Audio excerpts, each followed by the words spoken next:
Welcome to the banks of the Seine River. Just steps shy from the Champs de Mars Arena. Here it's the Paris 2024 Highlight Show. I'm your host, Eric Olenowski, and man, do we have an action-packed show for you here tonight. We'll start the show with major breaking news coming out of Serbia before taking a look at the moment of the day, the matches of the day, and we'll lay out the final matches at Greco-Roman 60 kilos, Greco-Roman 130, and women's wrestling 68 kilos. We'll start with major breaking news coming out of Serbia at 57 kilos in freestyle. It was reigning world champion Stefan Micic who has dropped out of the Olympic Games. Serbia will not replace Micic. As of Tuesday morning, the Iranian Olympic Committee has been sent an invitation letter. They'll have until midday today to respond, and if they accept, they'll have 6-for-6 freestyle wrestlers competing in Paris. This is a developing story, so make sure you stay tuned to uww.org for more information. And before we get into the finals and everything else for today's show, we're going to throw a quick surprise for you today. In honor of Paris 2024 kicking off, we're going to be giving away a singlet. And you may ask, who do you want a singlet for? The greatest, Hassan Yazdani, signed a singlet for you guys, and he wants you to head on over to UnitedWorldWrestling.org and do 3 things. Make sure you're following UnitedWorldWrestling.org, like the post, and share it. Then we'll send you a DM, get your address to ship you that singlet. Let's move to the moment of the day. The moment of the day came on Monday at 130 kilos, where Yasmani Acosta Fernandez defeated Ling Jingmin of China 1-1, becoming Chile's first ever Olympic medalist in any style of wrestling.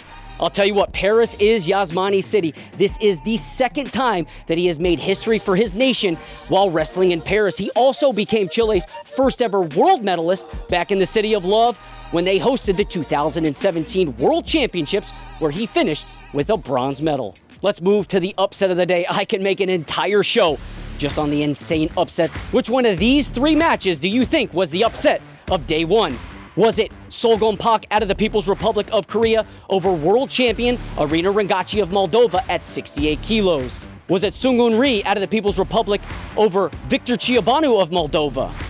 Or was it Miriam Zhumana-Zhurova of Kyrgyzstan over reigning world champion Nanoka Ozaki of Japan? Once again, we want to hear your thoughts in the comments below. And without further ado, let's move to tonight's gold medal bouts at Greco-Roman 60 kilos, Greco-Roman 130, and women's wrestling 68. We'll switch up the order a little bit to make sure we don't bury the lead here. It's Mijan Lopez at 130 kilos, who is 1 stop away on his drive to 5, a quest to become the first ever wrestler to win 5 Olympic gold medals and the first ever Olympic athlete to win 5 golds in the same event. On the opening day, the Cuban big man defeated reigning world champion Amin Mirzazadeh out of the Islamic Republic of Iran and Olympic bronze medalist Shabat Shariati of Azerbaijan en route to the 130 kilo finals, while he'll face former Cuban turned Chilean Yasmani Acosta Fernandez. And how about this? These 2 guys combined age 77 years old. To put things into perspective, the combined age of the women's wrestling 68 kilo finalists, 44 years old. At Greco-Roman 60 kilos, Kenichiro Fumita of Japan and Li Gu Cao of the People's Republic of China will meet for gold. Fumita, the 2-time world champion, had himself a day yesterday en route to his 2nd consecutive Olympic finals, but no win was more important than the 1-point win against his 2023 World Finals opponent, Jolomin Sharshin-Bekov from Kyrgyzstan. Fumita will now try to one-up his Tokyo medal, where he finished with a silver, and end Japan's 40-year Greco-Roman gold medal drought. Japan hasn't had an Olympic champion since 1984. Earlier this year, we went to the NSSU, the Nippon Sports Science University, to film with Fumita. Here's what he said about ending that potential 40-year Greco-Roman drought for Japan. 40年間金メダリストが出てないっていうのは、本当に全然普段そんなことは考えないんですけど、今それを聞いてすごく悔しいというか、その40年できなかったことっていうのは、自分が変えなきゃいけないというか、本当レスリングでオリンピックで金メダル取ることだけを考えてきたので、その40年分の日本のグレコローマンを背負って、パリでのマットに上がりたいです。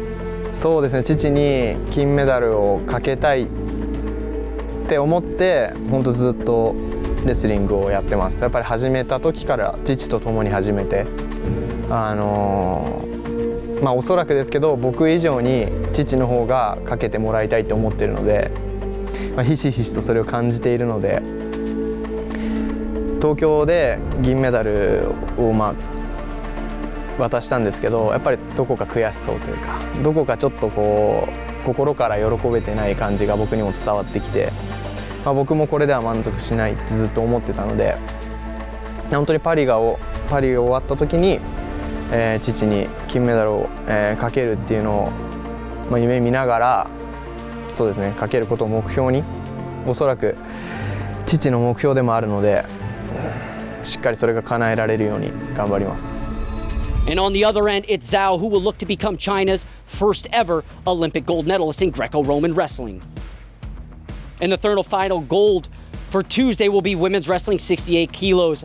Our first women's finals will be the clash of world champions Amita Allure from the United States and Miriam Zhumanazharova out of Kyrgyzstan. Allure, the reigning two-time world champion, up at 72 kilos, of course down at the Olympic weight of 68 kilos, dominated her three opponents on Monday, only giving up a pair of points, and that was against reigning world champion Bose Tusan out of Turkey, while scoring 30 offensive points of her own. And how about Zhumanazharova turning the clock back and looking like the old Miriam from the Tokyo Olympic Games, where she finished with the bronze medal in the Oslo World Championships, where she won gold. Her Monday run to the finals included gigantic wins over two-time world champion Nanoko Ozaki of Japan and Olympic silver medalist Blessing Obarududu out of Nigeria. That'll do it for today's Paris 2024 highlight show. I've been your host, Eric Kolonowski. Tonight's finals start at 17:15. We'll see you back there at the Champ de Mars. Until then, as always, I say so long, wrestling fans.